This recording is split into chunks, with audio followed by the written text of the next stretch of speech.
Good afternoon, friends. This is your president, Mr. Raghavinder Das. On his 61st video, we will continue the topic of why do we want local self-government enactment in these 57 plus 5 cantonments. We are just fighting for 3.3 lakh acres, percentage of the total land holding of the Ministry of Defence. And for this also, if our government is unable to give us our constitutional right, which actually started from the British regime, after the independence, I would orderly say there has been no attempt to bring the cantonments in the tune or in the spirit of this principle of local self-government. There have been various committees, I'll be just sharing them. Nowhere it has been like this. If people understand the Constitution in entry 3 of the 7th schedule of the Constitution of India, the competent legislature is competent enough to make laws. For what? Delimitation of cantonment areas, B. Local self-government in such areas. The constitutional powers which can be used in these areas, such that the cantonment authority and the regulation of house accommodation, including the control of rents in such areas, can be dealt under this constitutional power. We 57 cantonments are put into the union list. We are subjected to the central government. Parliament as follows have passed a resolution for conference of local self-government by the ministers, which was held in August 1948. So the government then constituted a central committee on cantonments to examine these two issues of delimitation and the desirability of abolishing the Cantonment Act 1924. Now this is in 1948. So this committee was headed by Mr. S.K. Patil. Again, it did not have any representation of the associations or the local members or the anything related to what it was in 1919 or 1920. So by 1947, we had no representation. We had no association. So Mr. Patil nominated entire official members in its committee. The main purpose of this committee was the accession of civil areas to the municipalities. Now this report is tabled in the parliament. Now you will be surprised as a result. This committee gave a recommendation for 6 cantonments: Agra, Ahmednagar, Allahabad, Varanasi, Delhi, Jhansi. Okay, these could be partially excised.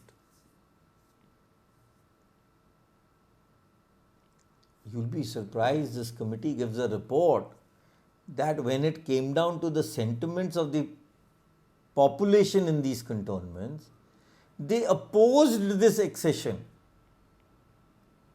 So people in 1947 were better demandable that we will better live into the Cantonment Act or the Cantonment Boundary Pillars, subjected to the military atrocities and regulations, rather to be excised into the civil municipality because of basic amenities. So cantonments like Ambala, Kirki, Puna's proposal were actually dropped. They were made redundant. But finally, when my father was the vice president of this cantonment board and Bansi Lal ji was the defence minister, the first delimitation of a cantonment took place as per the rule, section 4 of the Cantonment Act. That was Ambala in 1977. And then in 1986, Kasol cantonment got delimited. So we didn't make use of the 1947 committee. Then came the Estimates Committee of Parliament, formed in 1956-57 under the chairmanship of Balwant Rai Mehta. Now, this committee made radical recommendations that the local self-government should be strictly under the state administration, as the subject mainly falls under the list 2 of the 7th schedule of the Constitution.